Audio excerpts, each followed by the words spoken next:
ओम शांति। आज की मुरली का स्लोगन और वरदान है आज की मुरली का। बालक सो मालिक के पाठ द्वारा निरहंकारी और निराकारी भव।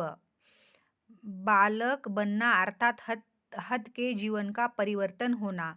कोई कितने भी बड़े देश का मालिक हो, धन व परिवार का मालिक हो, लेकिन बाप के आगे सब बालक है। तुम ब्राह्मण बच्चे भी बालक बनते हो तो बेफिक्र बादशाह और भविष्य में विश्व के मालिक बनते हो। बालक सो मालिक हूँ, यह स्मृति सदा निरहंकारी निराकारी स्थिति का अनुभव कराती है।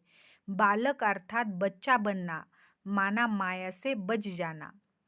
आज का मुरली का स्लोगन है, प्रसन्नता ही ब्राह्मण जीवन की पर्सनैलिटी है, तो सदा प्रसन्न चित्त रहो। प्रसन्नता ही ब्राह्मण जीवन की पर्सनैलिटी है, तो सदा प्रसन्न चित्त रहो। ओम शांति।